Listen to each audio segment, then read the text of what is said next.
What's good? What's good, everybody? Welcome back to another episode of The Urban Platform Speaks. Make sure to like and subscribe as you come into the channel and check out the content. And with that being said, man, I want to speak on this situation that's going on with Steve Ballmer and the Kawhi Leonard and the what is it, the Clippers, right?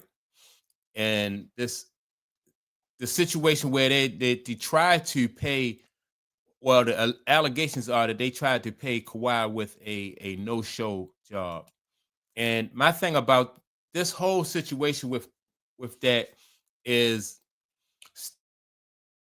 Stephen A. Smith from the very beginning tried to he tried to like the guy out of it, get Steve Ballmer out of it and make Steve Ballmer look like he was a like he was a saint. But I don't think it's gonna work. I think too much situation and makes him look like that he was a at the very least a co-conspirator with Kawhi Leonard and trying to circumvent that salary cap, right? And now another article has come out that really also don't paint Steve Ballmer in a perfect light. And this article comes out and it's about what's the guy name? Patrick Beverley. Patrick Beverley says that he had a deal with Steve Ballmer, and Steve Ballmer promised to build him. I think it was like 94 basketball courts or something like that, and only wound up and only end up building two. And so my thing is, now this don't have anything to do with the Kawhi Leonard situation, but it does put like some perspective into, like it lets people know that Steve Ballmer is not the perfect businessman that Stephen A. Smith tried to paint him as.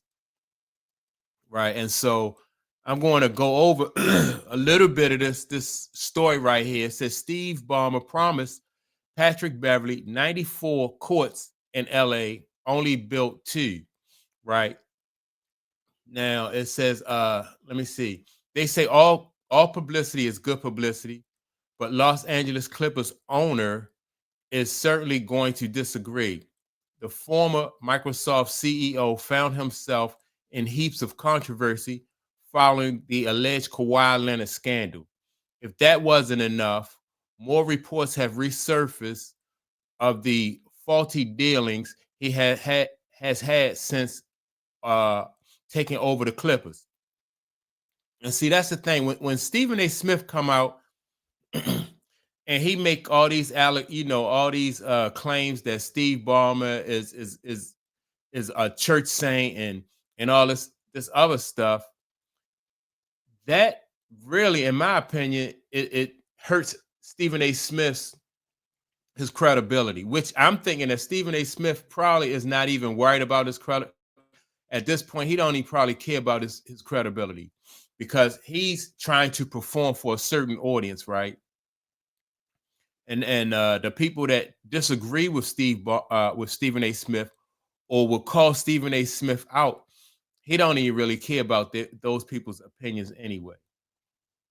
So the article says, it goes on farther. It says, no one can deny that Ballmer is an extremely passionate person.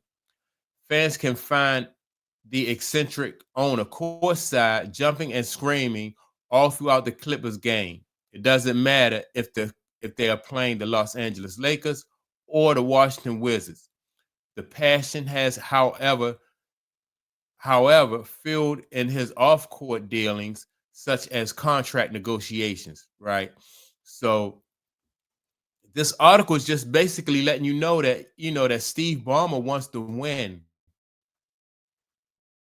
no matter what, and not that that's a bad thing, because they say if you ain't cheating, you ain't trying, right? And so, but it did give you some perspective, and it lets you know that like he's willing to do whatever it would take to win, and that's a more honest opinion, that's a more honest approach, what Stephen A. Smith is trying to present to the public. Let me see. Building an NBA team is similar to any company.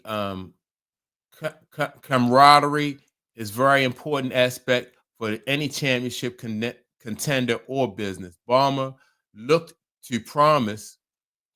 He looked to prioritize the elements of the team ahead in the 2019-20 season.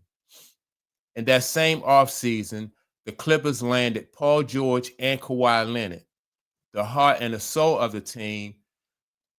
But at the time, Patrick Beverley was a free agent. Ballmer and the Clippers could have let him walk, but knew how important he was to their core. So they eventually retained the three-time All-Star defensive guard to a to a $40 million deal. All right, to most people, it seems like a great deal of contract for Beverley. However, the story behind the contract is much more interesting than has been let on.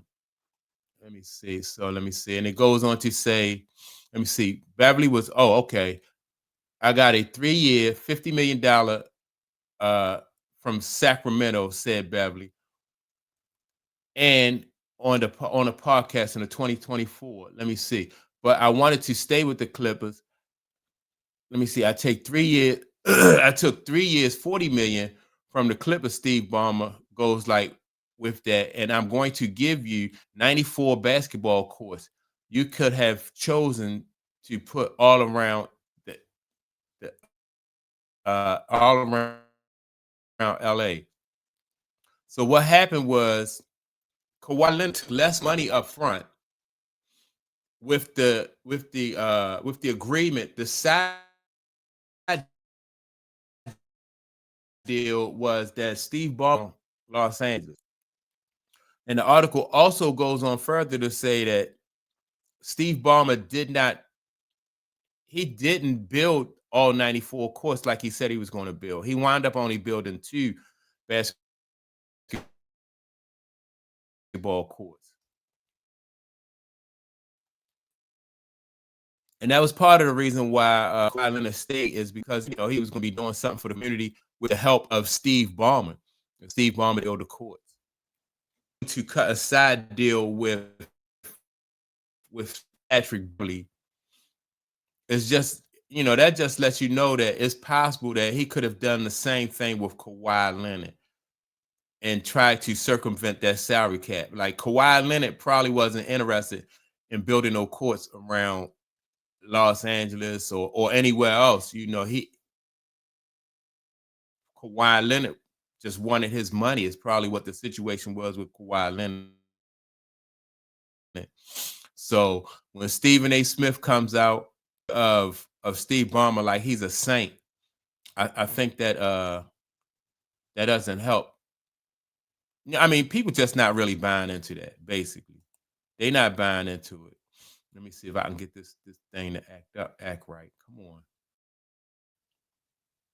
Yeah, they're not really buying into what Stephen A. Smith is selling. And Stephen A. Smith keeps going out there and going out on a limb for these people, for these owners and stuff like that. But he's making himself really look bad. And also the thing about when people not watching, First Take like they used to. And part of the reason why is number one, they have more competition, and they find other people to be more credible. And this is what hurts your reputation. It hurts your credibility when you just can't be honest. Like if you're going to try to mislead the people, and people, eventually people are going to find out, people are going to realize that, you're not on the up and up with them. And that's what's going to happen. So that,